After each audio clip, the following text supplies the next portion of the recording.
বাবারা আমার সালাবা এবার ওই পাহাড়ের মাঝে সাজদায় পড়ে পড়ে কাঁদে। 40 দিন পর্যন্ত রাসূল পাক তার খবর পায় না। সময়টা ছিল ওই সময় যেটাকে আইয়ামে ফাতরাতে ওয়াহি বলা হয়। ওই সময়টাতে টানা 40 দিন পর্যন্ত আজরাইল আলাইহিস সালাম, হযরত জিবরাইল আলাইহিস সালাম, মিকাইল আলাইহিস সালাম, ইসরাফিল আলাইহিস সালাম অথবা ওহী নিয়ে যে ফেরেশতারা আসতো তারা কেউ আল্লাহর নবীর কদমের মধ্যে ওহী নিয়ে আসে নাই। ওই সময়টাকে বলা হয় ওহী বন্ধের সময়। টানা 40 দিন আইয়ামে ফাতরাতে ওহী চলমান। 40 দিনের মাথায় ওই 40 দিনের ভিতরে কাফেরদের ভিতরে এমন বলাবলি শুরু হয়েছে।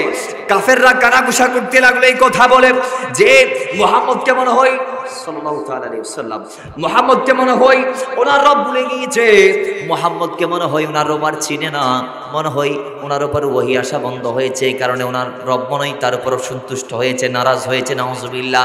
এই কথা বলে বলে যখন কাফেররা দিক বেদিক কানাঘুষা করতে লাগলো, 40 দিনের মাথায় জিবরাইল আমিন এসে আল্লাহ নবীর কদমে জানান দিলেন, ইয়া রাসূলুল্লাহ, আল্লাহ আপনাকে সালাম দিয়েছে, আমি জিবরাইলের সালাম গ্রহণ করুন। আর আমার আল্লাহ বলেছে ওই যে আপনার উম্মতের ভিতর থেকে এক ব্যক্তি যে পালিয়ে গিয়েছে, ওই বান্দাটা মক্কা মদিনার মাঝে একটা পাহাড়ের ভিতর আছে। জুড়ে বলেন সুবহানাল্লাহ। আপনার উম্মতের ভিতর যিনি পলায়নকারী, ওই পলায়নকৃত ব্যক্তি মক্কা মদিনার মাঝখানে ওই পাহাড়ে আছে। আল্লাহ নবী আবার পরদিন সকালবেলা হযরত ওমর, হযরত সালমান ফারিসি রাদিয়াল্লাহু তাআলা আনহুদেরকে ডাক দিলেন। তাদেরকে ডাক দিয়ে বলে, মক্কা মদিনার মাঝখানে পাহাড়, ওই পাহাড়ের ভিতর তোমরা যাও, আমার সাহাবাকে আমার দাওয়াত দাও, আমার সাহাবাকে আমার দাওয়াত দাও। রাসূল তার কথা বলতে গিয়ে কেঁদে দিয়েছে, রাসূলুল্লাহ তার কথা বলতে গিয়ে কেঁদে দিয়েছে। বলে, যাও যাও আমার সাহাবাকে ডেকে নিয়ে আসো, যাও যাও আমার সাহাবাকে তোমরা ডেকে নিয়ে আসো। মুসলমান সঙ্গে সঙ্গে হযরত ওমর রাদিয়াল্লাহু তাআলা আনহু, হযরত সালমান রাদিয়াল্লাহু তাআলা আনহু এবার দুজন মিলে রওনা হয়ে গেলেন। যাইতে যাইতে ওই পাহাড়ের মুহূর্তে আগ জায়গায় গিয়ে, ওই পাহাড়ের আগে আগে গিয়ে একজন নাকালকে পাইলেন, যার নাম ছিল দাফাফা। যার নাম ছিল, বলে না দাফাফা, যার নাম দাফাফা। সেই দাফাফা রাকালকে ডাক দিয়ে বলে, ও দাফাফা, তুমি কি সাহাবাকে দেখেছো? একজন আবার নবীর উম্মত যিনি এই পাহাড়ের ভিতর আছে, যিনি যুবক, বয়স 20-এর কাছাকাছি, তাকে কি তুমি দেখেছো? 20 বছরের যুবকরা কান খুলে শোনো, মৃত্যু কখন আসে জানে না, মৃত্যু কখন আসে জানে না, যায় না, মৃত্যুর প্রস্তুতি নাও। ওই সাহাবা প্রসঙ্গে আবার ওই রাকালটা ডাক দিয়ে বলে, হ্যাঁ, তোমরা কি ওই যুবকের কথা বলছো যে যুবক প্রত্যেক রাতে আজকে 40 রাত পর্যন্ত এই পাহাড় থেকে সমতল ভূমিতে নেমে মাথার মধ্যে হাত দিয়ে রব তাআলার দিকে হাত উঁচা করে বলে, ইয়া রব, আমাকে জাহান্নাম থেকে বাঁচাও, আমি জাহান্নাম থেকে বাঁচতে চাই, আমি জাহান্নাম থেকে বাঁচতে চাই, আমি জাহান্নাম থেকে বাঁচতে চাই। মওলা, আমি তোমার মুখোমুখি কেমনে হব? সেই কুওয়াত আমার নাই, সেই এবিলিটি আমার নাই। মওলা, আমার রূহটাকে নিয়ে রূহের সাথে মিলিয়ে দাও, দেহটাকে দেহের সাথে মিলিয়ে দাও, আমাকে হালাক করে দাও, আমাকে মিসমার করে দাও, আমাকে নাস্তানাবুদ করে দাও, আমাকে অস্তিত্বহীন করে দাও। মওলা, এই অস্তিত্ব নিয়ে আমি তোমার সামনে কেমনে দাঁড়াবো? আমি তো বড় অন্যায় করে ফেলেছি, নফসের উপর জুলুম করে ফেলেছি, আমি গুনাহ করে ফেলেছি, আমার খাতা হয়ে গিয়েছে, আমি নবীর দূতের দায়িত্বে ছিলাম, আমি এটা কি করলাম? আমার নবীকে আমি কি বলবো? আমার নবীকে আমি কি বলবো? এই কথা বলে বলে যিনি আল্লাহ থেকে মাপ চাচ্ছে, তোমরা কি তার কথা বলছো? মাওলা ওমর বলে, হ্যাঁ, তার কথা বলছি। বলে, তিনি এটার ভিতরে আছে। গেলেন, যাওয়ার সময় প্রত্যুষে দুজন গিয়ে সেই পাহাড়ের সামনে হযরত সালাবার মুখোমুখি দাঁড়িয়ে সালাবাকে ডাক দিয়ে বলে, খুশ আমদেদ, হে সালাবা, নাজাত মিলে গিয়েছে। জোরে বলেন সুবহানাল্লাহ। দুনিয়াতে এমন কোন ব্যক্তি আছে যিনি বলবে আমার মৃত্যু নাই, আমি চির অমর, এরকম বলার মতো কোন ব্যক্তি আছে? বলেন বলেন, কোন ব্যক্তি আছে? হাই কে? জোরে বলুন, হাই কে? চিরস্থায়ী চিরঞ্জীব যিনি, তার নাম কি? জবান খুলে বলুন, তিনি কে? আল্লাহ বলছেন, কুল্লু নাফসিন যায়িকাতুল মাউত। যত নফস আছে মৃত্যু তাদের পাকড়াও করবে। যত বৈচিত্র্যময় পৃথিবীতে জীব আছে সবার শেষ একদিন হবে। কুল্লু মান আলাইহা ফানি ওয়া ইয়াবকা ওয়াজহু রাব্বিকা যুল জালালি ওয়াল ইকরাম। আল্লাহ বলছে এক আল্লাহ আমি ছাড়া জমিনে, আসমানে, ভূমণ্ডলে, নবমণ্ডলে, শ্যামাল থেকে জনব, মাশরিক থেকে মাগরিব যা আছে সব শেষ হয়ে যাবে, সব ফানা হয়ে যাবে। আল্লাহ থাকবে কে? আমরা জানতে চাই। আল্লাহ বলছে ওয়ায়াবাকা ওয়াজহু রাব্বিকা যুল জালালি ওয়াল ইকরাম, এক আল্লাহ ছাড়া আর কিছু থাকবে না। জোরে বলেন না সুবহানাল্লাহ। তাহলে আমরা থাকতে পারবো? জোরে থাকতে পারবো? আমরা থাকতে পারবো না। কোরআনের বারংবার এটার ইকরার হয়েছে। আল্লাহ বলছেন আইনামা তাকুনু ইউদরিকুমুল মাউত, তোমরা কোথায় যাবা? আল্লাহ বলছেন মৃত্যু তোমাদেরকে পাকড়াও করবে, মৃত্যু তোমাদেরকে পাকড়াও করবে। আরেক আয়াতে আল্লাহ বলছেন কুল্লু শাইইন হালিকুন, কুল্লু শাইইন হালিকুন ইল্লা ওয়াজহাহু, এক আল্লাহ ছাড়া এখানে যা আছে সব শেষ হয়ে যাবে। জোরে বলেন সুবহানাল্লাহ। এছাড়া আরেক আয়াতে আল্লাহ বলছে ফাইদা জা আজালুহু লা ইস্তাখিরুনা সাআতাও ওয়া লা ইস্তাকদিমুন। আল্লাহ বলছে ভূমণ্ডল নবমণ্ডল আমি যা বানালাম সবগুলার এক একটা মেয়াদ দিয়েছি। মুসলমান মেয়াদ যেদিন ফিলাপ হবে, যখন ক্ষণ ফুরিয়ে যাবে, হায়াত যখন শেষ হবে, একটা আল্লাহর সৃষ্টিও এই জমিনে থাকতে পারবে না। লা ইস্তাখিরুনা সাআতাও ওয়া লা ইস্তাকদিমুন, এক কদম সামনেও মারতে পারবেন না, এক কদম পেছনেও মারা যাবে না। নির্দিষ্ট টাইমে আপনার মৃত্যু হয়ে যাবে। অমুসলমানের ছাড়াও আল্লাহ সুবহানাহু ওয়া তাআলা আরো বলছেন ও দুনিয়ার মানুষ কুল ইন্নাল মাউতাল্লাযী তাফিরুনা মিনহু ফাইন্নাহু মুলাকীকুম। আল্লাহ বলছে ও দুনিয়ার মানুষ, যে মৃত্যু থেকে তোমরা দূরে অনেক দূরে চলে যাইতে চাও, যে মৃত্যু থেকে তোমরা পলায়ন করতে চাও, যে মৃত্যুর থেকে তোমরা বাঁচতে চাও, সে মৃত্যুর মুখোমুখি আমি আল্লাহ তোমাদেরকে একদিন করাবো। সেই মৃত্যুর মুখোমুখি তোমাদেরকে একদিন হতে হবে, দাঁড়াতে হবে। সেদিন কোথাও যাওয়ার সিস্টেম, জোরে বলেন সিস্টেম। আল্লাহ বলছে ওয়ালাউ কুনতুম ফি বুরুজিন মুশাইয়াদা, কোথায় যাবা? মৃত্যুর থেকে বাঁচার জন্য ঘর বানাবা, সাদ্দাতের মতো বেহেশত বানাবা, সমস্যা নাই, কোনো কাজ তোমাকে দিবে না। তোমার ঘর থেকে যাবে।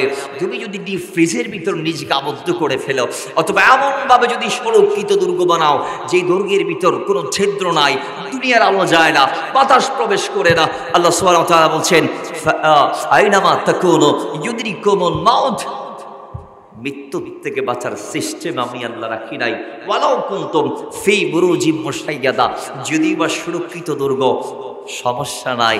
আমি আল্লাহ মালাকুল মউতকে এমন পাওয়ার দিয়েছি, তিনি পানির নিচেও যখন বান্দা ডুবে যায় সেখানে গিয়েও বান্দার প্রাণ নিয়ে আসতে পারে। জোরে বলেন সুবহানাল্লাহ। ক্ষমতা আছে না নাই? বিমানের ভিতর ঢোকার ক্ষমতা আছে না নাই? রেলগাড়ির ভিতর ঢোকার ক্ষমতা আছে না নাই? লিফটের ভিতর আজরাইলের ঢোকার ক্ষমতা আছে না নাই? মায়ের পেটের ভিতর মালাকুল মউত যাবার ক্ষমতা আছে না নাই? বাঁচার সিস্টেম আছে। কিন্তু ওই মৃত্যু যেটার সূচনা হবে সাকারাত দিয়ে, যেটার সূচনা হবে সেই সাকারাতের ব্যাপার আমাকে প্রাথমিকভাবে বলতে বলা হয়েছে। ও মুসলমান, এই মৃত্যুর চেয়ে ভয়াবহ আর ভয়ানক কোনো আযাব বান্দার জন্য হতে পারে না।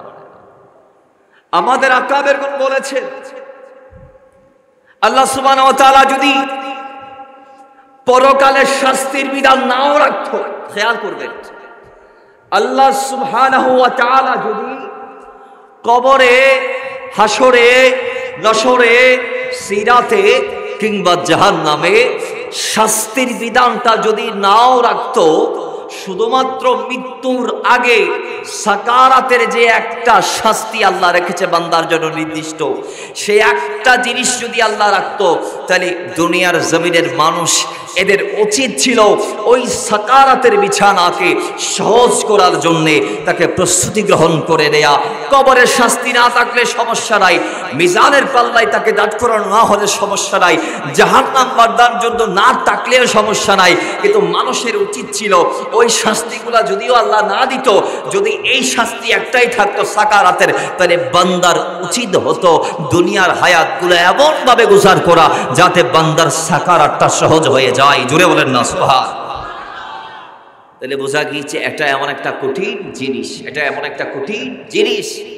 অমুসলমান এরপরের গুলো আরো মারাত্মক, এগুলো স্টেপ বাই স্টেপ আসবে।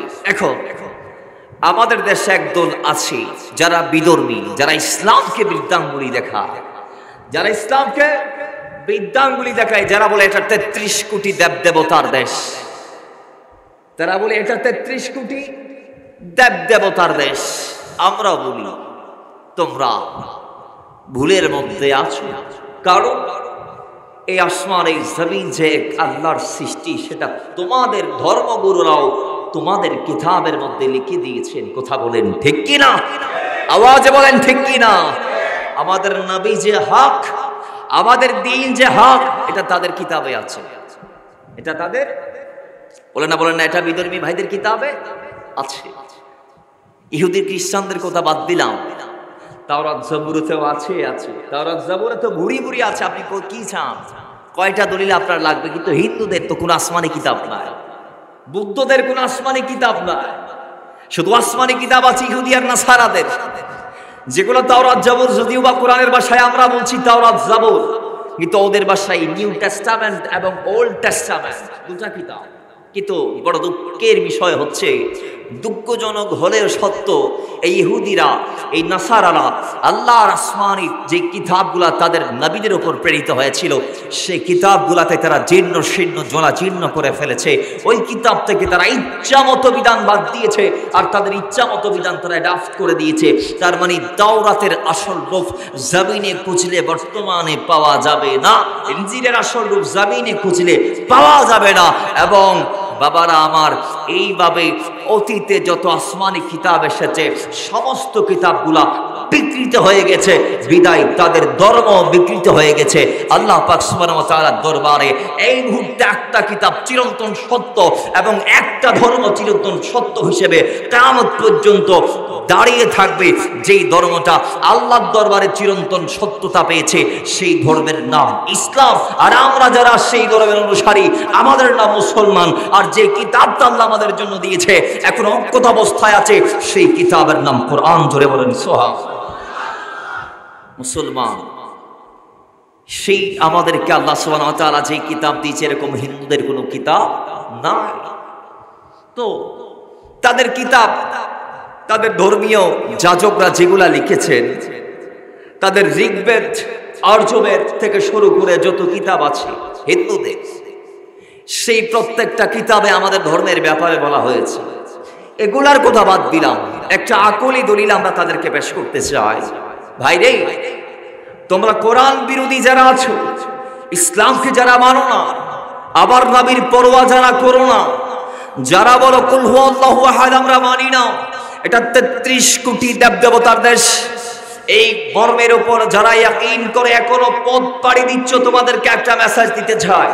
তোমরা যেমন মন্দিরের মধ্যে গিয়ে যেই প্রতিমাগুলার পূজা করো, সেই প্রতিমাগুলা যেমন আপনা আপনি হয় নাই, তোমাদের কেউ একজন যেমন এই প্রতিমাগুলাকে, এই মূর্তিগুলাকে বানিয়েছে, সেম দ্যাট তোমাকেও, আসমানকেও, জমিনকেও কেউ একজন বানিয়েছে, তোমরাও আপনা আপনি হওনি। সুতরাং যদি প্রশ্ন করা হয়, তাহলে মূর্তি তো আমরা বানিয়েছি, আমাদেরকে কে বানিয়েছে? আসমানটাকে বানিয়েছে, জমিনটাকে বানিয়েছে, সূর্যকে দিচ্ছে, চাঁদের আলোকে দেয়াচ্ছে, আমাদেরকে অক্সিজেন দিচ্ছে কে? তখন উত্তর আসবে লা ইলাহা ইল্লাল্লাহ, এক আল্লাহ ছাড়া এগুলো আর কেউ দিচ্ছে না। যিনি দিচ্ছেন তিনি আসমান জমিনের মালিক আল্লাহ। ধরে বলেন সুবহানাল্লাহ। বিশ্বাস আছে রে নাই? বিশ্বাস আছে রে নাই? আর যদি বিশ্বাস আছে রে নাই? সেই আল্লাহ বলছে, বান্দা জমিনে যাবা, জমিনে যাবা, আবার একদিন তোমাকে ব্যাক করতে হবে। তো ব্যাক করার যে প্রসেস, সেটার নাম মওত। মাথায় রাখবেন, কোরআনে এই মওতের কথা আল্লাহ 35 বার বলেছে। কয়বার? আরো আসতে কয়বার? 35 বার। আপনারা কি আমার কথা বুঝতে পারছেন? ওনারা আর কথা বুঝতে লাগবেন না, যে কেন মুহাব্বতের আওয়াজ আয় আমরা তো চাই আল্লাহ দিবর তৌফিক দান করুন। বাইরে আমার আল্লাহ সুবহানাহু ওয়া তাআলা সূরা কাফের 19 আয়াতের মধ্যে এই সাকারাত তথা মৃত্যু যন্ত্রণার সত্যতা আল্লাহ নিজে এলান দিয়েছে। কোরআন ডাক দিয়ে বলে ওয়াজাত সাকারাতুল মাউতি বিল হক। জোরে বলেন সুবহান, আরো জোরে বলেন। আল্লাহ সুবহানাহু ওয়া তাআলা ডাক দিয়ে বলে, ও দুনিয়ার মানুষ শোনো শোনো, মৃত্যু যন্ত্রণা সবার জন্য আসবে, এটা সত্য, এটা চিরন্তন সত্য, এটা কোনো ডাউট নাই। দালিকা মা কুনতা মিনহু তাহিদ, যে মৃত্যুর যন্ত্রণা থেকে, যে সাকারাত থেকে তোমরা অব্যাহতি নিবা মনে করছো, আমার বিধর্মী ভাইয়ারা, যেই সাকারাতকে বিশ্বাস করে না, যে কবরে আযাবকে তারা বিশ্বাস করে না, হাসর নসর মিজান ফুলসিরাত, এক কথায় আলেমে বারযাক তথা পুনরুত্থানের জীবনকে যারা বিশ্বাস করে না, তাদেরকে আল্লাহ ডাক দিয়ে বলে, দুনিয়ার মানুষ তোমরা শুনে নাও, ওয়াজাত সাকারাতুল মাউতি বিল হক, এটা চিরন্তন সত্য, এটা চিরন্তন সত্য। সাকারাত তথা মৃত্যু যন্ত্রণা, এটাকে অবিশ্বাস করার কোনো সুযোগ, বলে না কোনো সুযোগ আছে? নাই। এবার আমরা একটু সামনে যাই, কার কিভাবে সাকারাত হবে, হাদিসে পাক আমাদেরকে কি বলছি? কোরআনুল কারীমে তো এই আয়াত আল্লাহ দিয়ে সাকারাতের সত্যতা দিয়েছে, চিরন্তন সত্য বলে আল্লাহ ঘোষণা দিয়েছে। এবং মানুষ যে সাকারাত থেকে অব্যাহতি নিতে চায়, যে মৃত্যুর থেকে মানুষ বাঁচতে চায়, আল্লাহ বলে না বাঁচার কোনো সিস্টেম, বাঁচার কোনো সিস্টেম। কিন্তু মৃত্যু যন্ত্রণা এটা চিরন্তন সত্য হলেও এখানে কিছু হিকমাপূর্ণ কথা আছে, এগুলো আমাদের ক্লিয়ার করা দরকার। আল্লাহ সুবহানাহু ওয়া তাআলার এই জমিনে সবাই আমরা এসেছি, যাব। কোরআনে আছে না নাই? আল্লাহ বলছে, আমি সেই আল্লাহ, যে আল্লাহ আল্লাযী খালাকাল মাউতা ওয়াল হায়াত, যিনি জীবনকে বানিয়েছে, মৃত্যুকে বানিয়েছে। কেন? লিয়াবলুয়াকুম আইয়ুকুম আহসানু আমালা, আমলে কে শ্রেষ্ঠ, কার আমল সুন্দর। এখানে আমলের শ্রেষ্ঠ মানে আল্লাহ কাসরাতের কথা বোঝায় না, খনে বেশি আমল বলছে আল্লাহ নসাইব। আল্লাহ বলছেন আকসারু আমালা না আহসানু আমালা, কার আমল সুন্দর, কে ফিওর আমল করতে পেরেছে, কার কাজ নিখুঁত, আমি আল্লাহ সেটা দেখবো। জোরে বলেন সুবহানাল্লাহ। কে কাজ করেছে আর ভুল করেছে এগুলো আমি দেখবো, আমি আল্লাহ দেখবো কার আমলটা সুন্দর, কার আমলটা পাহাড় সম পরিমাণ আমল আমি আল্লাহ দেখবো না। পাহাড় পরিমাণ করছেন, এখানে ভুল আছে কদমে কদমে, ওই আমলের কোনো মূল্য আছে? বলেন বলেন বলেন বলেন বলেন। আপনি পৃষ্ঠাতে লিখতে লিখতে পরীক্ষার হলে গিয়ে গোটো 2-3টা খাতা পরিমাণ লিখে ফেলেছেন, সেখানে আপনি দফায় দফায় ভুল করেছেন।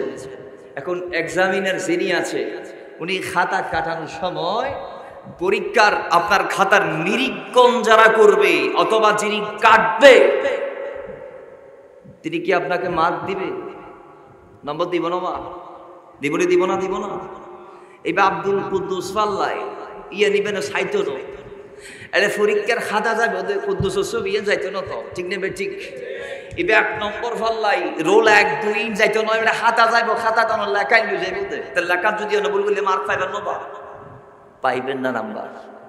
এজন্য আল্লাহ বলছেন লিয়াবলুয়াকুম আইয়ুকুম আহসানু আমালা, আহসান আমলটা আমি আল্লাহ দেখবো। জোরে বলেন না সুবহানাল্লাহ, আর একটু জোরে বলেন।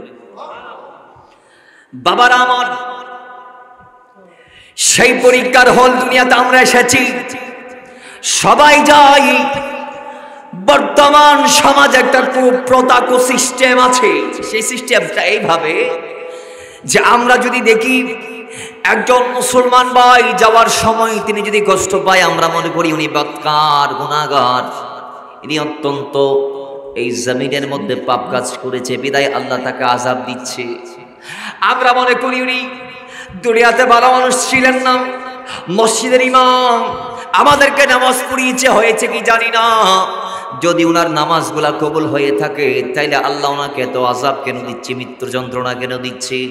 আমরা অনেক সময় বলে ফেলি, ও মুসলমান, আমরা অনেক সময় গালমন্দ করি, আবার অনেক সময় এইটাও বলি যে অমুক সারা জীবন মদ খেয়েছে, না জানি কোন ভালো কাজ করছে, সে একদম সুস্থ অবস্থায় মারা গিয়েছে, হঠাৎ মৃত্যু তার হয় নাই, একদম হাসতে হাসতে মারা গিয়েছে। আমরা এটাও মনে করি, আমরা গ্যারান্টি দিচ্ছি মদখুরকে জান্নাতের, আর আমরা গ্যারান্টি দিচ্ছি ইমানদারকে জাহান্নামের। সমাজে এরকম ব্যক্তিও আছে না নাই? আওয়াজে বলেন আছে না নাই? অথচ হাদিসে পাক কি বলছে? হাদিসে পাক এসেছে কোন ঈমানদার, কথা বলেন, কোন, জোরে বলেন, কোন ঈমানদারের যদি কোনো খাতা হয়ে থাকে তাহলে আল্লাহ সুবহানাহু ওয়া তাআলা তাকে তার বিনিময় দুনিয়াতে দিয়ে দিবেন। ইবেন কি আল্লাহ বিনিময় দিতে দিতে দিতে দিতে কিছু যদি অবশিষ্ট রয়ে যায় তার খাতা, তার ভুল, তাহলে আল্লাহর তো দায়িত্ব হচ্ছে তাকে ফিওর করে দুনিয়া থেকে নিয়ে যাওয়া, যেহেতু সে ঈমানদার। সে এখন তার গুনাহমুক্ত আল্লাহ তাকে কিভাবে করবে? কয় ইন্তেকালের সময় আল্লাহ তাকে এত বেশি কষ্ট দিবে, আল্লাহ তাকে রোগ দিবে, বিমার দিবে, যন্ত্রণা দিবে এবং মৃত্যু সজ্জায় এমন কঠিন আযাব আল্লাহ তাকে দিবে, এক আযাবের কারণে সে পাক পঙ্কিলতা মুক্ত হয়ে যাবে, পাকার সাফ হয়ে সে জান্নাতের টিকিট নিয়ে কালমা পড়ে জান্নাতে যাবে। জুড়ে বলেন সুবহানাল্লাহ। আর হাদিসে পাকের শেষে বারত কোন জাহান্নামী, কোন অথবা কোন বিধর্মী অথবা কোন বদকার, সে নিশ্চিত জাহান্নামী। আল্লাহ তাকে বানার পর সেটা ফয়সালা দিয়ে দিয়েছে। তখন ওই যেদিন আল্লাহ আদমের ডান পৃষ্ঠ মোবারকে হাত দিয়ে একদল সন্তান বের হয়েছে, আদম জিজ্ঞেস করেছে আল্লাহ এরা কারা? তখন আদম সাইফুল্লাহ এই প্রশ্ন করতে দেরি আল্লাহ উত্তর দিচ্ছে, ইয়া রব, আল্লাহ তাআলা উত্তর দিচ্ছে, হে আদম, এরা হচ্ছে তোমার সেই সন্তানরা যারা জমিনে কিয়ামত পর্যন্ত আসবে আর তারা জান্নাতি হবে। জোরে বলেন সুবহানাল্লাহ। তাহলে দুনিয়াতে আদমের সন্তানগুলো এখনো আসে নাই, কিন্তু আল্লাহ সুবহানাহু ওয়া তাআলা তাদেরকে জান্নাতি বলে ঘোষণা দিয়েছে কি দেয় নাই? আওয়াজে বলুন, দিয়েছে কি দেয় নাই? এরপরে বাম পাজর, এটা মুসলিম শরীফ আসছে, মিশকাতুল মাসাবির মধ্যে আসছে, আদমের বাম পিঠ মোবারকের মধ্যে আল্লাহ আবার হাত বোলালেন, একদল সন্তান বের হয়েছে। আদম সাইফুল্লাহ ডাক দিয়ে বলে, আল্লাহ এরা কারা? আল্লাহ বলে, এরা তোমার সন্তান, এরা কিয়ামতের আগ তক দুনিয়াতে আসবে আর এদের পরিচয় এরা জাহান্নামী। এরা, জোরে বলুন, এরা কি? জাহান্নামী। তাহলে কে জান্নাতি কে জাহান্নামী ফয়সালা কিন্তু অনেক আগ থেকে হয়ে গিয়েছে, কথা বলেন ঠিক কি না? তো ওই ধরনের কোন জাহান্নামী যদি দুনিয়াতে কোনো ভালো কাজও করে, এবার তারা জীবন নাফরমানি করে বিয়ান আল্লাহর নির্দেশ, কিন্তু হনবালা হাম গড়ি ফেলায়নি, কোনো ভালো কাজ সে করে ফেললে অথবা কোনো বেদিন যদি দান দক্ষিণাও করে, তাহলে আল্লাহ তার মৃত্যুর সময়টাতে এমনভাবে তাকে সুস্থভাবে নিয়ে যাবেন যে তার কোনো যন্ত্রণা হবে না। কারণ ওই যে সে একটা ভালো কাজ করেছে দুনিয়াতে দান করে, তার বিনিময়টা মৃত্যুর আগে আল্লাহ তাকে দিয়ে দিবেন। এখন খবর সাহেবের পরিবেশ তার কিছু নাই, ঠিক নেবে? ঠিক, এটা বদা মাতন না, বাজান মাতন না, ঠিক নেবে? ঠিক। তাহলে মৃত্যুর আগে আল্লাহ তাকে সাকারাতটা এমন সহজ করে দিবেন যার দরুন আল্লাহ সুবহানাহু ওয়া তাআলা সেই দুনিয়াতে যে ভালো কাজটা করেছে তাকে তার ওই বিনিময়টা দুনিয়াতে দিয়ে দিবে সাকারাতটা সহজ করে। এই হাদিস থেকে আমরা একটা শিক্ষা নিতে পারি, আমরা এই কথা কোনোদিন বলবো না যে অমুক মদখোর ছিল, কিন্তু সে মৃত্যুর সময় অনেক সুস্থভাবে মারা গিয়েছে, এই কথা বলে আমরা তাকে জান্নাতের সার্টিফাই করব না। আর কোনো ঈমানদার মৃত্যুর সময় যদি যন্ত্রণাও পায় তাহলে আমরা জাহান্নামের সার্টিফাই তাদেরকে করব না। কারণ কি? কারণ হচ্ছে একটাই, জান্নাত আর জাহান্নাম দিবে আল্লাহ, কথা বলেন ঠিক কি না? তবে আমাদের কোটাটা আবার আল্লাহর রাত সাক্ষী। কেমন? কারণ হায়াতুন নবী আর সাহাবায়ে কেরামদেরকে জিজ্ঞেস করলেন, এই আমার সাহাবীরা তোমরা বলো যে একটু আগে একটা লাশ গিয়েছে, সেই লাশের সম্পর্কে মানুষটা কেমন ছিল? আমরা মৃত্যুর পর বলি কি বলি না?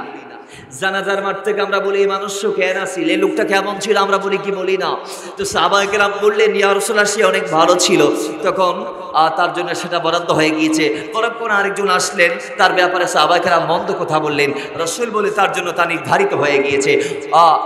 এই রসুলের পাক যখন দুইটা প্রশ্ন সাহাবীদের থেকে জানতে চাইলেন, সাহাবায়ে কেরাম যখন দুইটা ভিন্ন ভিন্ন ভাবে উত্তর দিলেন, রাসূলুল্লাহ যখন তাদের উত্তরের পরিপ্রেক্ষিতে জবাবটা একইভাবে দিলেন যে আল্লাহ তার জন্য সেটা নির্ধারণ করে রেখেছে, আল্লাহ তার জন্য সেটা নির্ধারণ করে রেখেছে, দুজনের বেলায় নবী যখন একই প্রতি উত্তর দিলেন, এখন সাহাবায়ে কেরাম প্রশ্ন করে, ইয়া রাসূলুল্লাহ একটু আগে একজন লাশ এসেছে, আমাদের থেকে জানতে চাইলেন, আমরা বললাম ভালো ছিল কিংবা মন্দ ছিল, আপনি বলেছেন ওয়াজাবাত লাকা, তার জন্য সেটা বরাদ্দ হয়ে গিয়েছে, তার জন্য সেটা নির্ধারিত হয়ে গিয়েছে, অথবা ওয়াজাবাত লাহু, তার জন্য সেটা ফয়সালা হয়ে গিয়েছে।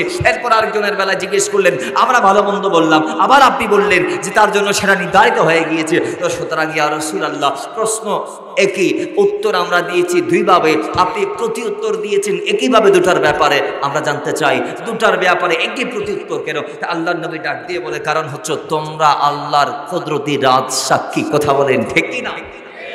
তোমরা আল্লাহর কুদরতি রাজ সাক্ষী, তোমরা যেটাই বলবা সেটা আল্লাহ নির্ধারণ করবে। কারণ আল্লাহ সুবহানাহু ওয়া তাআলা হাদিসে পাকের মধ্যে এসেছে, মৃত্যুর সময় মাইয়াতের যখন জান কবজ হয়ে যাবে, এরপর যখন তাকে গোসল করিয়ে কাফন পরিয়ে জানাজার মাঠে নিয়ে যাবে, সেই জানাজার মাঠ থেকে উম্মতে মুসলিমার ভিতর যারা আছে তার জানাজায় শরীক হতে শামিল হতে এসেছে, তারা যদি তার পক্ষে ভালো বললে আল্লাহ তাকে ভালো হিসেবে নির্ধারিত করে নিবে, আর যদি তার ব্যাপারে প্রতারণা পোষণ করলে আল্লাহ তার জন্য সেটা বরাদ্দ করে দিবে। কারণ আমরা হচ্ছি আল্লাহর এই জমিনে আল্লাহর রাজ সাক্ষী। আমাদের কথার ভিত্তিতে আল্লাহ আমাদের প্রতিবেশীদের উত্তম বিনিময় দান করবে, অথবা যার জন্য যেটা নির্ধারিত সেটা দান করবে। এজন্য মুসলমান মৃত্যুর পরে কোনো মুসলমানের ব্যাপারে কথা বলতে আমাদের সচেতনতা অবলম্বন করার দরকার আছে না নাই? হতাহন না আছে না নাই? মাথায় রাখবেন, আপনার মৃত্যু এখনো আসে নাই, আপনার মৃত্যু এখনো আসে নাই, বাকি আপনার সময়। সেই যেভাবে মরছে আপনি সেভাবে মরতে পারেন কিনা দেখেন।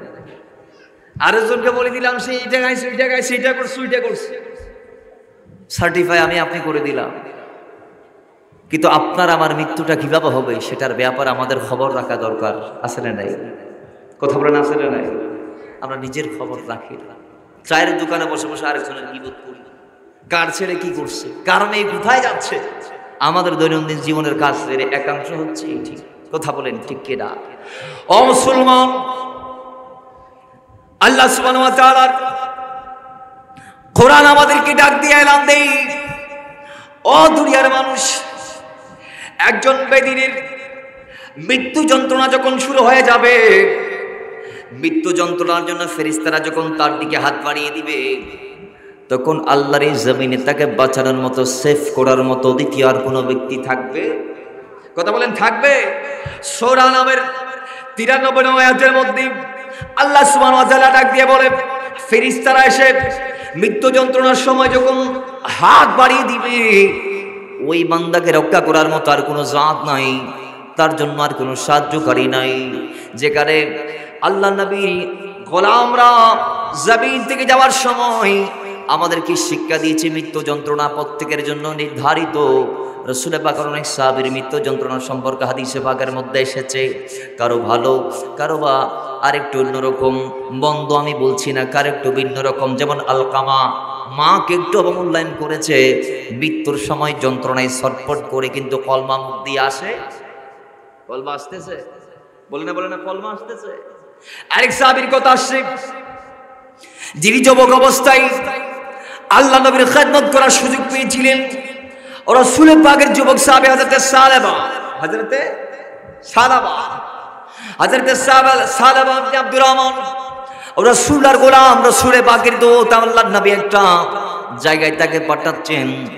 যাওয়ার সময় তিনি আনসারীর একজন মহিলার গোসল করা অবস্থায়, তাকে নগ্ন অবস্থায়, উলঙ্গ অবস্থায় দেখলেন। তিনি একবার দেখার পর আবার রিপিট করলেন। দ্বিতীয় দৃষ্টি দেওয়ার সঙ্গে সঙ্গে রাসূলুল্লাহর হাদিস তার মনে পড়ে গিয়েছে, যে মৌলা আলীকে বলেছে আল্লাহর নবী, ও আলী, কোন বেগানা নারীর দিকে যদি একবার দৃষ্টি পড়ে, দৃষ্টি নামাও। দৃষ্টি একবার চোখ পড়ার সাথে সাথে দৃষ্টি কি করো? চোখ নামাই ফেলো, দৃষ্টি নামাও। কেন? রাসূলুল্লাহ বলে সাল্লাল্লাহু আলাইহি ওয়াসাল্লাম, আমার নবী বলেছেন যে একবারের দৃষ্টি আল্লাহ মাফ করবে, দ্বিতীয়বার একটা মাফযোগ্য নয়। কথা বলেন ঠিক কি না? দেখুন আমাদের সমাজে কিছু বুদ্ধিজীবী আছে, কিছু কি আছে, বুদ্ধিজীবী আছে, যারা কয় আল্লাহ একবার দেখতে বলছে, আমি একবার দেখবো 1 ঘন্টা। নাউজুবিল্লাহ, 4 বার বলে। আর জুড়ে বলেন সিস্টেম আছে, বাজান সিস্টেম আছে না? আল্লাহ আর হেদায়েত দান করুক, বুঝিবুর তৌফিক দান করুক।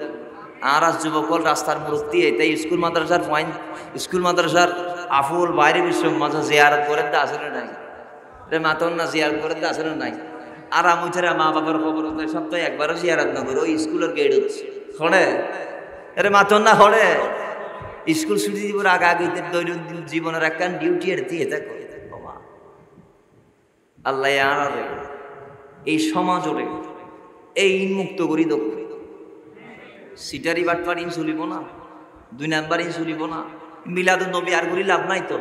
রাসূল পাক বন্ধ করি বেলা দুনিয়া যাই সেদে পরগুরি ফলন সুবহানাল্লাহ। রাসূল এগুলা বন্দার জন্য এসেছে, আমার নবী মায়ের অধিকার প্রতিষ্ঠার জন্য এসেছে, আমার নবী বোনের হক, বোনকে বুঝিয়ে দাও। এই বিধান দেওয়ার জন্য এসেছে। আমার নবী নামাজ কায়েম করার জন্য এসেছে। আল্লাহ নবী রোজা দিয়েছে। আল্লাহ নবী ইসলামের বিধিবিধানগুলো আমাদেরকে দেওয়ার জন্য এসেছে। মিলাদুন নবী হয়েছে এই কারণে। কিন্তু আজকে দেখা যাচ্ছে আমার নবী এসেছে যে কারণে আল্লাহ আমার নবীকে পাঠিয়েছে।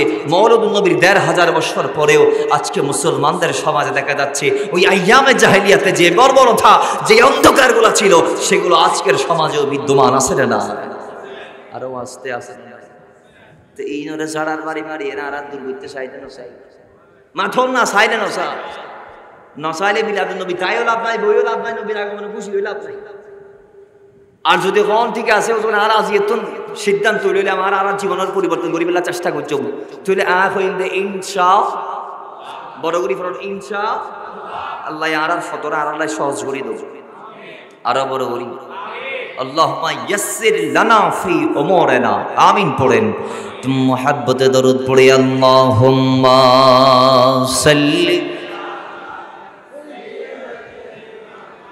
মাওলানা মুহাম্মাদ ওয়া আলা আলি সাইয়্যিদিনা। বাবার আমার সাহেব আনসারী এখন দুইবার দেখেছে, সঙ্গে সঙ্গে তার ইমান তাকে সিগন্যাল দিয়েছে, এই সাহাবা তুমি একটা মহিলার দিকে দুইবার তাকাই না। আল্লাহ নবীর দরবারে তখন জিবরাইল আমিন ওহী নিয়ে হাজির হয়ে গিয়েছে। তোমার এই কুকর্ম কৃতকর্ম আল্লাহ নবীর কান মোবারক পর্যন্ত এতক্ষণে পৌঁছে গিয়েছে। সুতরাং সাহাবা আবার কি করবে? সাহাবা বলে আমি আর পিছন ফিরে মদিনায় যাই নাই, আল্লাহ নবীর কদমে আর হাজিরি দেই নাই। আমি কি করলাম? সামনে পথ পাড়ি দিতে লাগলাম, সামনে আমি যাইতে লাগলাম। যাইতে যাইতে যাইতে যাইতে পথ পাড়ি দিতে দিতে দিতে আমি সাহাবা একেবারে মক্কা মদিনার পাহাড়ে একটা মক্কা মদিনার মাঝখানে একটা পাহাড়ের মধ্যে আমি নিজেকে আবদ্ধ করে ফেললাম।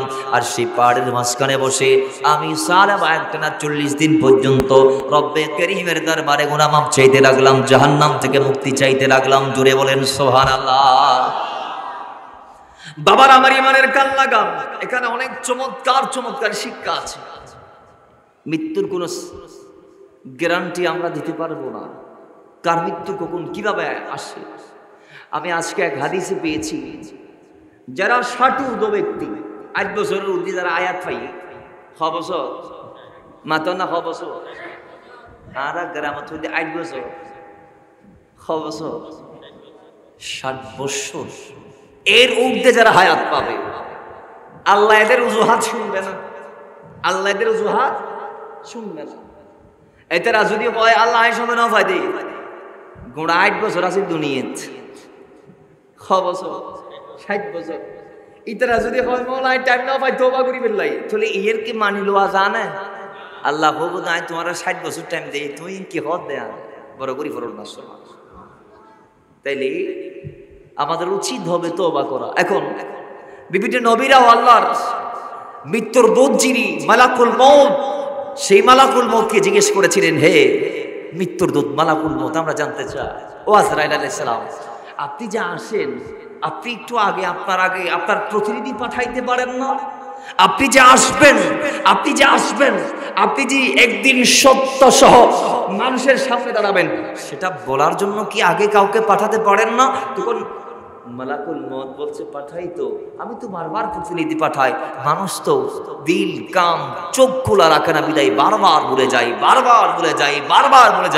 কিভাবে বলে? এইভাবে আমি মানুষকে বার্ধক্য দিয়ে সিগন্যাল দেই, হে আল্লাহর বান্দা, ইয়া আব্দুল্লাহ, আজকে তুমি অসুস্থ হয়েছো, কালকে দিনের সূর্য তুমি নাও দেখতে পারো, তো মৃত্যুর প্রস্তুতি নাও। অসুস্থতা একটি মৃত্যুর আলামত। কথা বলেন ঠিক কি না?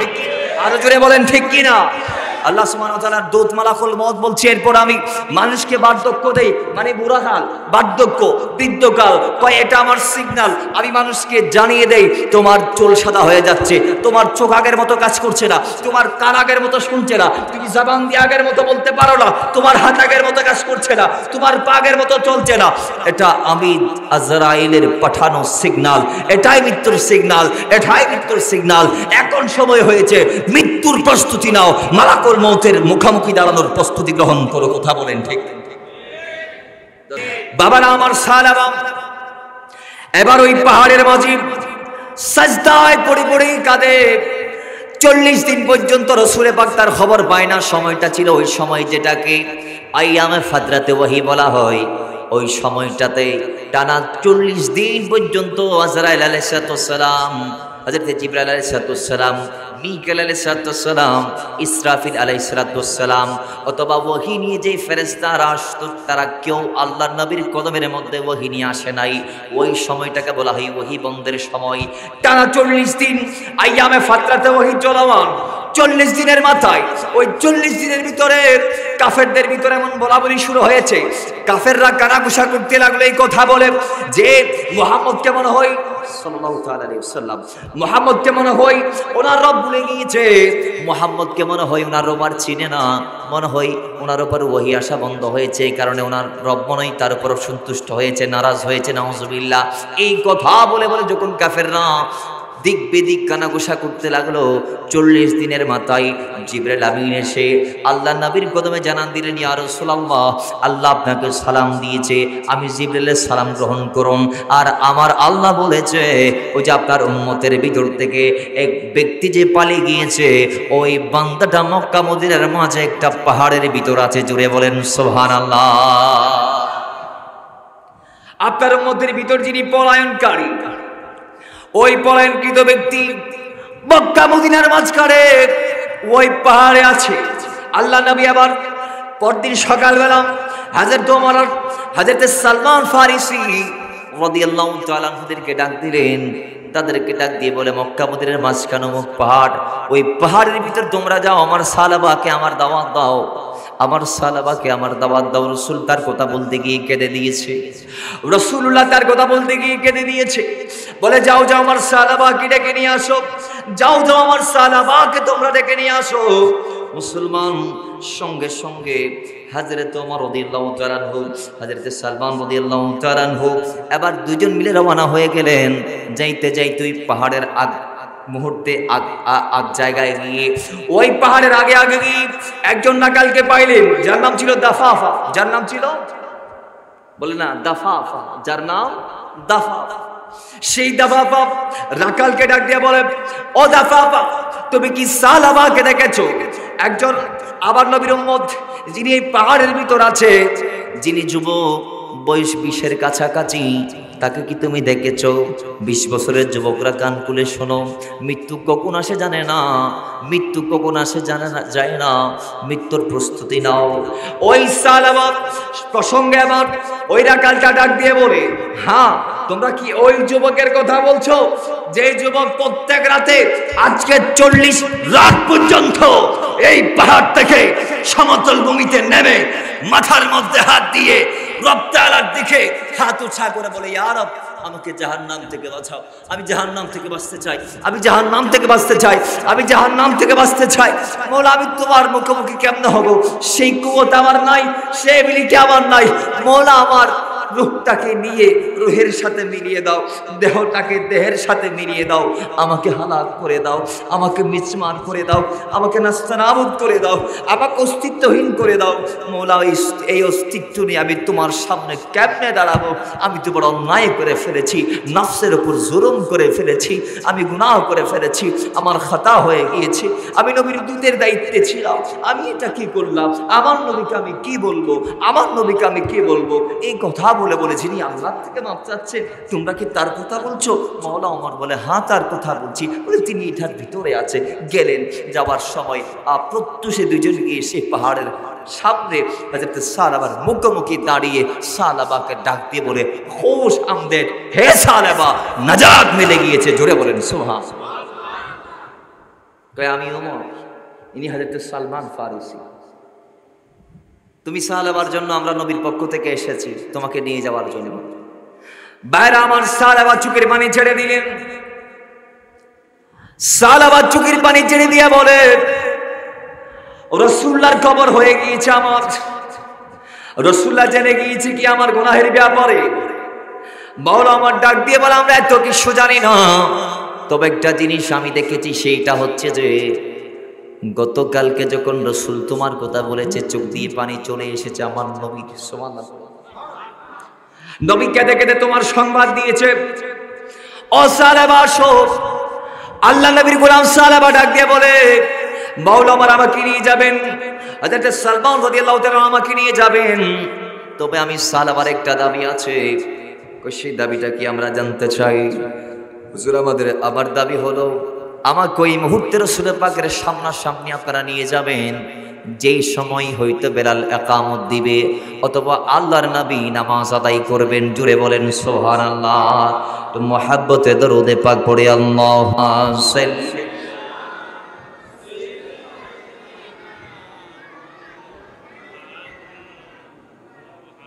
ওয়া আলা আলি সাইয়্যিদিনা।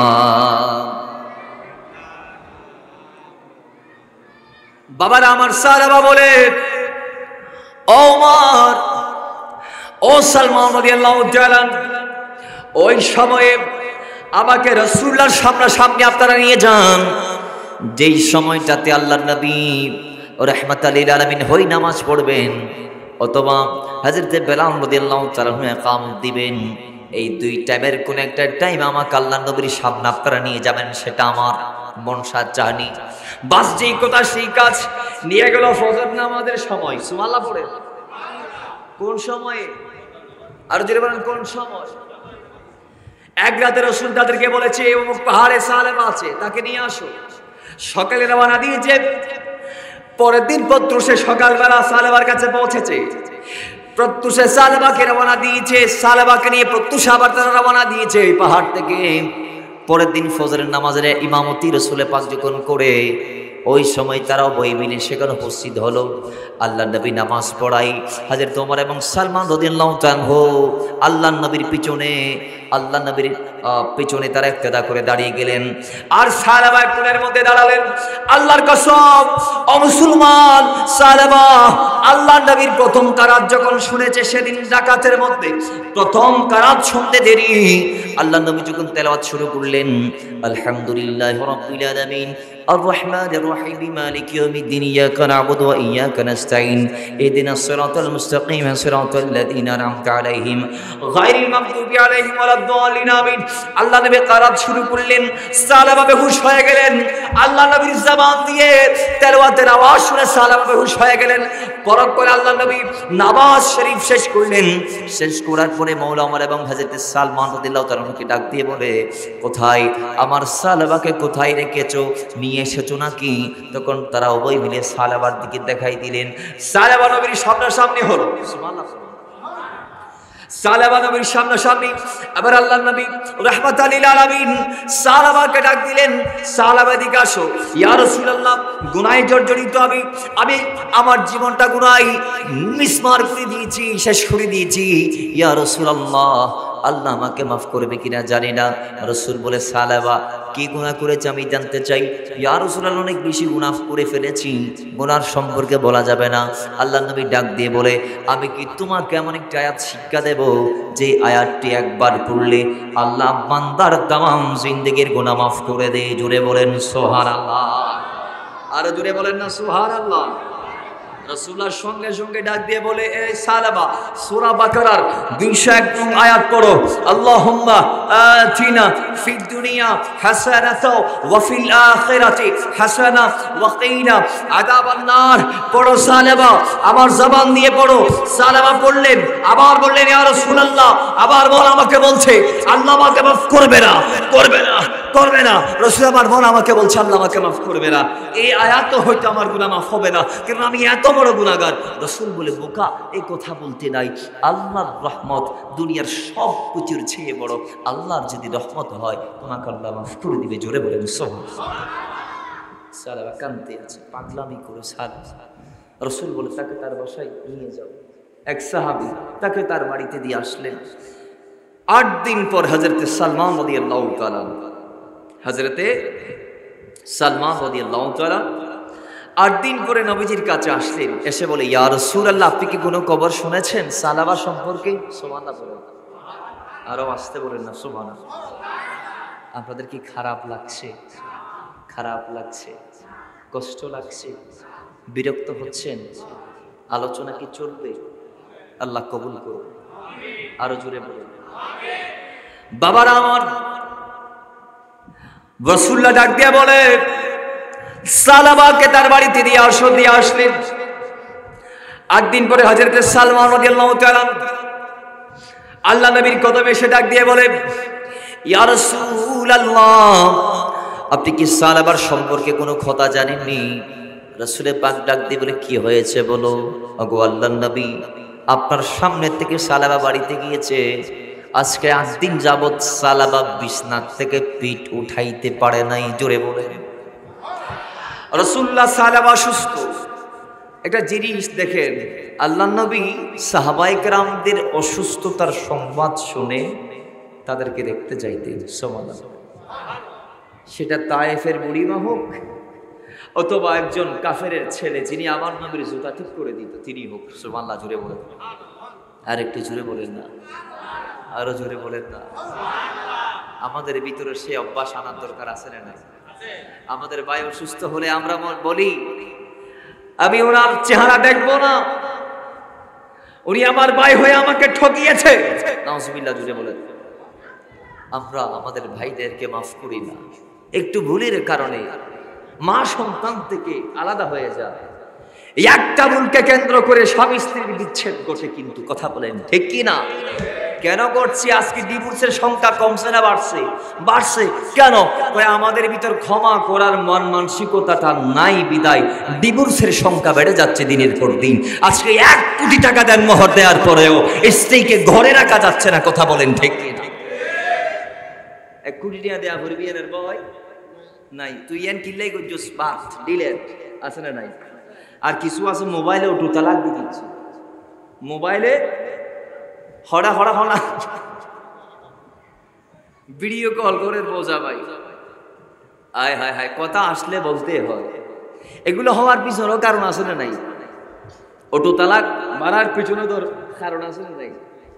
ইমাম আহমদ ইবনে হাম্বল রাদিয়াল্লাহু তাআলা, হাম্বলি মাযহাবের ফাউন্ডার, প্রতিষ্ঠাতা, উনি ওনার চাচি মাকে ওনার উপযুক্ত বয়সে, খেয়াল করেন যারা বিয়ে করিবেন আরানো, যারা বিয়ে করিবেন ইতার আল্লাহ ইয়ে দরকার।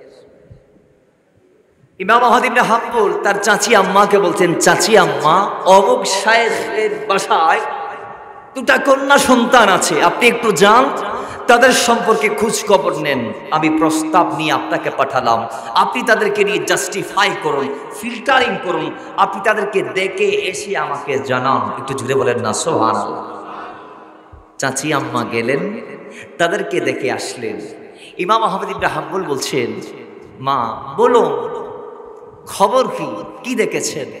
তখন চাচি আম্মা বলছে, বাজান আমি সেখানে গেলাম, ছোট্ট মেয়েকে দেখে আমি পাগল হয়ে গেলাম, এত সুন্দর চেহারা, চুলগুলা কুকড়ানো যেন পূর্ণিমার চাঁদ উদয় হয়েছে, তার দিকে আমি দৃষ্টি দিয়েছি, চোখ আর নামাইতে পারি নাই। আলহামদুলিল্লাহ, মাশাআল্লাহ, সুবহানাল্লাহ, এত সুন্দর, সুবহানাল্লাহ। বড় মেয়ে কয় সেটা কুৎসিত কদাকার, চুলগুলা এলোমেলো, চুলের কোনো ঠিক ঠিকানা নাই, চেহারাটা কুৎসিত কদাকার, সে ধরনের একদম গাটা জীর্ণ শীর্ণ জলা জীর্ণ, লম্বা টাইপের, আমার থেকে ভালো লাগে নাই, ছোট্ট মেয়েটাকে ভালো লেগেছে। কয় এবার তাদের সৌন্দর্য সম্পর্কে আমাকে বললেন, চাচি আম্মা এবার বলুন তাদের দ্বীনদারিতা সম্পর্কে। জোরে বলেন না সুবহানাল্লাহ। বাবারা আমার, চাচি আম্মা ডাক দিয়ে বলে, দিন থেকে যদি বিচার করি তাহলে বড় মেয়ে গিয়ে, সুবহানাল্লাহ পড়েন।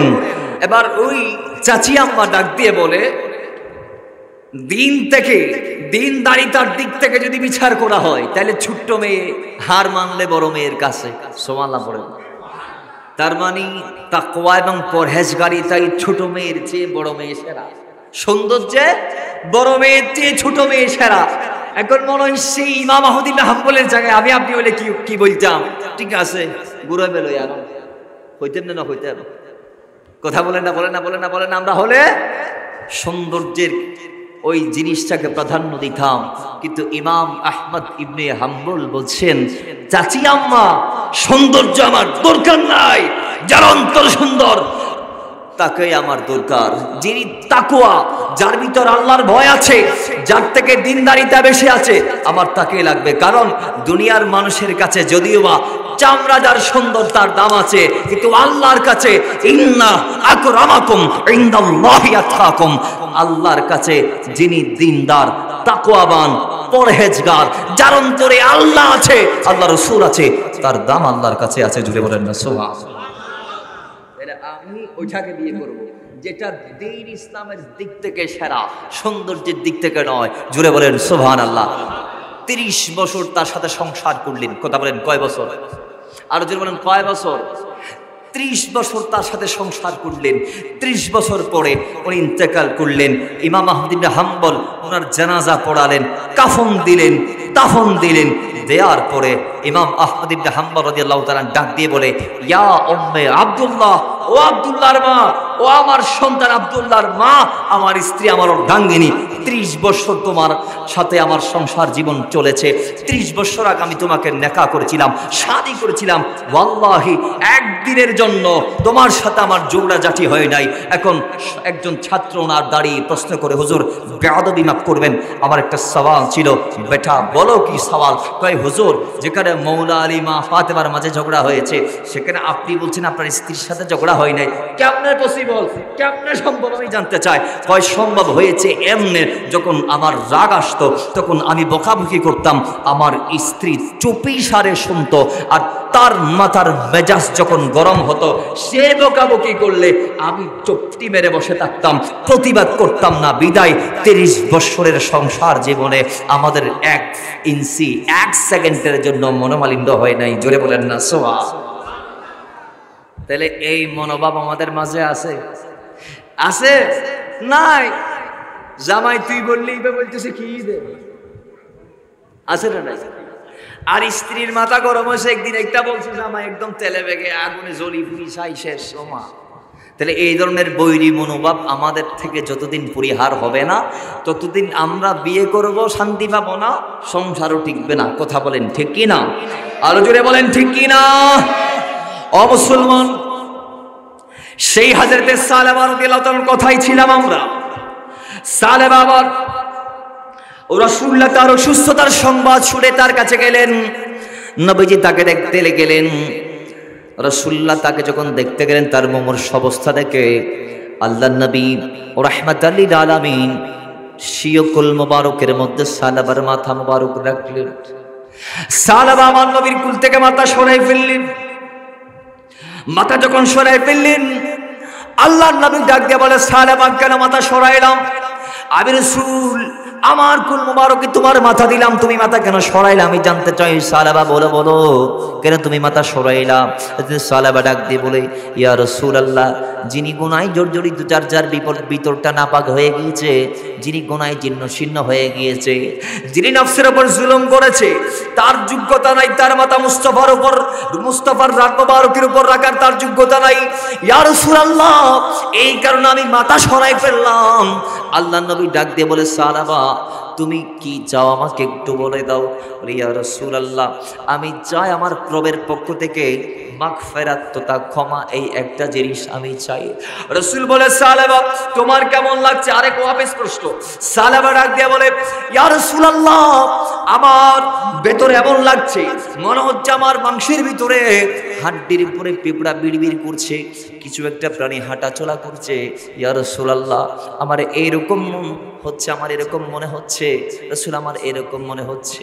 রাসূলুল্লাহ ডাক দিয়ে বলে, ও সালেবা চিন্তা করো না, সঙ্গে সঙ্গে মালাকুল মউতের আগমনের আগে আগে জিবরাইল ক্ষমার ঘোষণা নিয়ে হাজির। মালাকুল মউতের আসার আগে আগে হযরতে জিবরাইল এসে ডাক দিয়ে বলে, ইয়া রাসূলুল্লাহ, সুসংবাদ সালেবার জন্য আল্লাহ আমাকে পাঠিয়েছেন। সুবহানাল্লাহ। ও জিবরাইল কি জানতে চায়? কই, ইয়া রাসূলুল্লাহ, ও নবী, আল্লাহ বলেছে সালেবাকে আল্লাহ মাফ করে দিয়েছে। এইভাবে আমার আল্লাহ বলেছে, সালেবা যদি গোটো জমিন পরিমাণ গুনাহ নিয়ে যদি আল্লাহর সাক্ষাতে আসে, আল্লাহর সম পরিমাণ ক্ষমা নিয়ে তার সামনে হাজির হয়ে যাবে। জোরে বলেন না সুবহানাল্লাহ।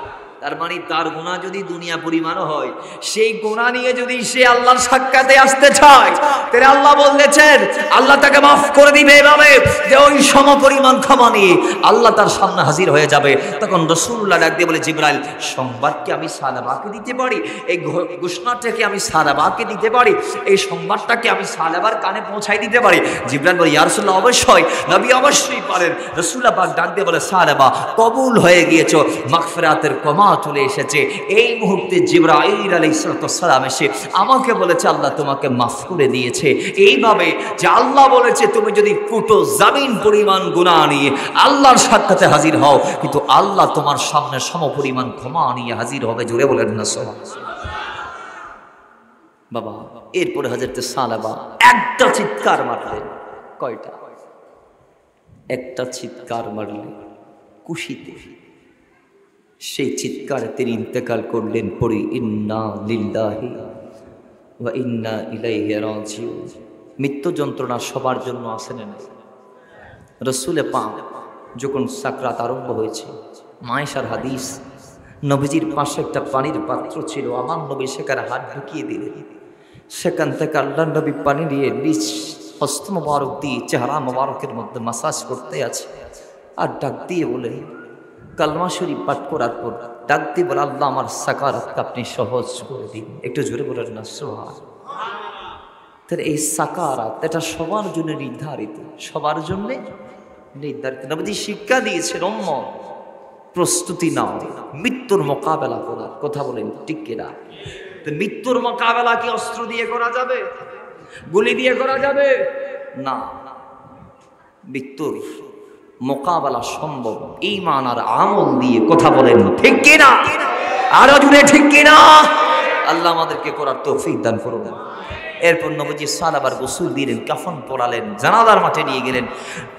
আশ্চর্যজনক, সেদিন রাসূলে পাক হাঁটছেন নখের উপর ভর দিয়ে। তার মানে রাসূলে পাক সেদিন পায়ের উপর ভর দিয়ে হাঁটেন নাই, নখের উপর ভর দিয়ে হাঁটতেছেন। উপস্থিত সাহাবায়ে কেরাম সব কাজ শেষ হওয়ার পর রাসূলে পাককে ডাক দিলেন, ইয়া রাসূলুল্লাহ, সালাবার জানাজার মাঠে আপনাকে নখের উপর অর্থাৎ পায়ের পাতা তথা আঙ্গুলের উপর ভর দিয়ে হাঁটতে দেখেছি। রাসূল কারণটা কি জানতে চায়। নবীজি বলছেন, কারণ একটাই, সালাবার জানাজায় এত পরিমাণ ফেরেশতার সমাগম হয়েছে যে আমি রাসূল ফেরেশতার আধিক্যের কারণে কদম দেওয়ার সুযোগটা পাচ্ছিলাম না। এজন্য আমি পায়ের উপর ভর না দিয়ে নখের উপর ভর দিয়ে হেঁটেছি। জোরে বলেন না সুবহানাল্লাহ। তাহলে এরকম তওবা আমাদের করার দরকার আছে না নাই? আর জোরে বলেন আছে না নাই? সেই তওবা আমরা করতে পারলে দুনিয়াতে আসাও সাকসেস, যাওয়াও সাকসেস।